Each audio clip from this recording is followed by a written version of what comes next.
applied for a business license Anarchy Forever about 3 years ago in the city of Laguna Hills, California. Now I'm in Las Vegas. It expires after a year. Never place the fictitious name statement in the paper like you're supposed to do, because again, I don't want to spend money on something where I have no customers. It's just that simple. People barely even know that I exist for the most part. Very, very, very hard to be self-employed and successful, especially when you have people paying too much in taxes and all the scams out there, which is the result of high taxation. Bad economy means all the scammers are trying to steal your money. In the old days, they would just try to come to you like they do right now to the phone with all their scams. Free Hawaiian trip. Oh, by the way, we need your credit card. Click. It's getting a lot worse, and except for the fact they're losing tax money. Some of you are doing the right thing, revolting, not paying taxes. That's the only good news in a world going to hell in a handbasket. That people don't seem to care that things are getting worse, that they're too grateful for what they have. That's really bad news. Most of these people probably can't do a damn thing with them, so be the small minority. And here's the world. If the Bible's right, we're going to have a major drop of the world population. Probably wouldn't surprise me. Now, I have, like I say, 14 websites and about 10 of them, maybe 11, I'd say, are what I promote, ready to go. 2 are in the construction. 1 is an adult website I don't actively promote. What Sergey Brin and Larry Page did, the Google guys, they added all these websites like I did, Gmail, YouTube, and all that. They're in the remote-controlled cars, flying cars, all that. So they united the company under what's called Alphabet, and they hired Sundar Pichai to be CEO of Google, what they did. So it's just, a conglomeration of companies, a joint venture. And I'll probably do the same thing once I'm off the ground. So I'll probably use the name that doesn't have a website named after it, something like Rebel Perfection or something like that, something to do with the fact it's good to rebel and have a permanent rebellion. Otherwise, the evil double standard where people in power always abuse that power, mostly because of all the Nimrods, the blind sheep that concede to the power. If I did use any one website, let's say, as the name of the company, probably would be Investor Commune, which is not as radical and not as hated as Anarchy Forever, the original of the website site, the original home website, but I think of investorcommune.com as the home website because it's more likely to be the name of the company if it's not Rebel Perfection.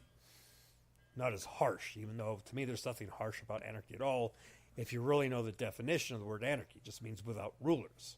Self-employed people, labor guilds, running companies. Anarchy is order, government's chaos. With all their inside jobs, all their conspiracies. Now, it's good to go to anarchyforever.com if you forget the names of these other websites, because it has a map that points to all the other websites. All those websites will have the same map. There'll be a template that'll be updated, but for now, if you forget, go to anarchyforever.com, map to all the websites, and you can find them all except for the X-Ray website, which I don't like to talk about for a number of reasons. Because I'm not at a point now where I do what other people do, where porn is the only thing that makes money on the internet. I want to prove you can make money on the internet without porn.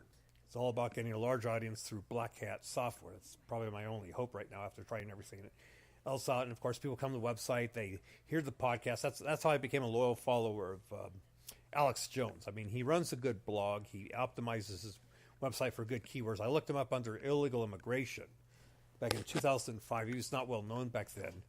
It led to a couple of interviews, and I thought, wow, this guy's really talented. He's going to go far, and he did.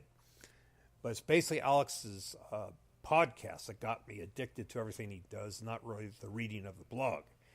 I hope to have the same effect as when you sell things other than the news and advertisers. I sell all kinds of interesting products and services where people, I think, will find my websites very addicting. And so if the videos are not enough where I explain how my websites work, they're usually other people's videos anyway, then call directly into my show when I'm on 3 hours a day. Potentially, right now an hour, until I get an audience of people that actually call in, then I commit to 3 or 4 hours a day, and maybe even a 24-hour network with other podcasters with different shows on the same network, if you will. And that would be great and help you lifetime no matter what you do. And of course, I have the chat server as well, which is audio, video. Once I pay the bill, in addition to being a chat server, a worded chat server, not just audio, video, where I can provide you with live 24/7 help and hire other people for $1 an hour with Talk.2, which will be great, and help you with your 3D printers or whatever you buy from me, or tax law insurance, whatever you want to buy. You want to be self-employed, you go to investorcommune.com, which is the true quote-unquote home website. Investor Commune is just that. It's a commune, a community of investors and entrepreneurs who are one and the same, self-employed people. where you basically pitch into a treasury that insures other people against bad investments. The reason you can afford to do that is, number one, multi-level marketing with pendabusters.com. You have little to no risk and high profit margins for that kind of advertising. It's the only model of advertising marketing where there's no sacrifice. You and I win for poor investors.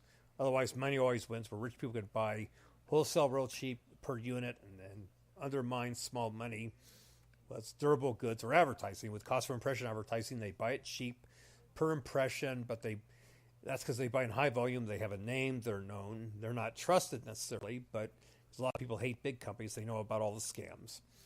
But with investorcommune.com, even if you're a startup, basically you pay nothing for something that's a pyramid. Unlike Amway, where you have to pay for it $100 a month, you pay nothing, and on top of that, you have to incent other people, but there are no cold sells. It's all done with robots. Robots do the selling. The robots do the accepting, rejecting of the sales pitch. Check out pandabusters.com. It's a brilliant concept. And oh, by the way, not only do you get commissions for everybody below you in the pyramid, and you buy things you need anyway, not just healthcare products like Amway, but anything.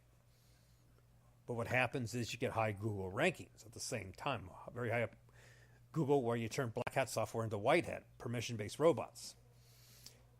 Now, the thing is that with Amway, it's like Amway's got, it's too big a company as is Herbalife or Melaleuca, but if 7 billion people had their own MLM, competition guarantees prosperity, where the poor get wealthier, wealth get poorer. Wealthy people do not like competition. Read the book Fat Cats and Democrats by Dom Hoff. Guarantee you'll never vote for a Democrat again. 90% of the wealthy give their money away to the Democrats to overregulate, overtax the middle class and the poor, knowing they don't pay taxes because of overseas tax exemptions, but they brainwashed you into believing we have this thing called the progressive tax system, where the wealthy are supposed to pay a higher percentage, but they don't. They don't have to by law. Even the domestic exemptions disproportionately apply to them. But if you make it competitive, where we all have our own MLM, you will make a lot more money with a lower cost of living because of how conservatism and Adam Smith works. With competition, higher energy levels. I mean, it's a sacrifice when you understand conservation of energy, one of 3 conservation laws in physics. But higher energy levels, where the robots do most of the work, they're high energy. You're higher energy. You're productive and happy as opposed to be unemployed and miserable. We can all win. Even the fat cats, they'll get a little bit wealthier, but not that much. The wealthy and don't do that much better. Some will do worse because they're mostly spoiled rich kids that, kind of like George W. Bush, not very bright. They'll probably, die like the dodo birds. I'm sure it'll probably happen to him. He's a greedy little man because he's desperate for the cheap labor from Mexico. But the thing is, the middle class and the poor become a lot wealthier because of Reaganomics, with the absence of taxation in terms of where this is going, but also great ideas like the internet and all the other great ideas on how to get wealthier. So again, money doesn't always win unless little money gets together with these dropshipper pools. Go to Alibaba.com. Buy everything like the 3D printers real cheap, or keep them at the same time. You don't have to sell them. We show you how to sell them through pendabusters.com, but we can undervalue companies like Walmart and Amazon. Because for one thing, we don't have to pay for expensive warehouses and labor. Just use your garage for your rooms. We have, basically Retail Pro and PayPal, which has different kinds of software that when it comes to predicting supply and demand, so you don't have to eat wholesale supply in case you have too much too much supply and not enough buyers. There's a way where the internet keeps us informed of where the buyers are in an economy where they won't be able to make the goods fast enough. The other thing is, people don't like driving to Walmart. They don't like bumping uglies with all these disgusting, smelly people at Walmart. Women seem to like to shop more than men. As a man, I hate to shop. You get inferior customer service when you go to Walmart, and it's really bad with Amazon too. With the internet, with you providing your own website with 24/7 chat, audio, video chat, even with Team Viewer, where you could go remotely to that person's computer and do things on their computer where they don't know what they're doing. That's much better customer service than you get at Walmart when you're in a brick and mortar store and the product is inside the box, so you can't handle it, you can't look at it. Maybe there's a picture of it, but the picture on the internet, you can rotate in 3 dimensions. You get a lot more specifications, a lot more information on the internet, including recommendations from other customers or condemnations. You don't get condemnations when you're in the Walmart store, but if you get condemnations of Walmart or some other competitor on the internet, as opposed to recommendations, then you can make a better judgment call as a consumer. And people that work hard with mom and pop stores because I don't really like cookie cutter type, coffee shops, things like that. I prefer mom and pop.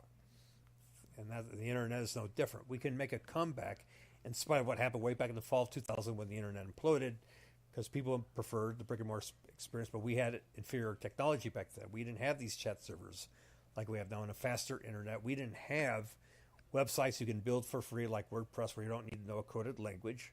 More competition than ever before, which is a good thing. Of course, the scams are out of control with people trying to steal your money. But again, competition guarantees prosperity combined with Bitcoin. Digital anarchy enforcement through encryption, not trust. Decentralize the banks, decentralize everything.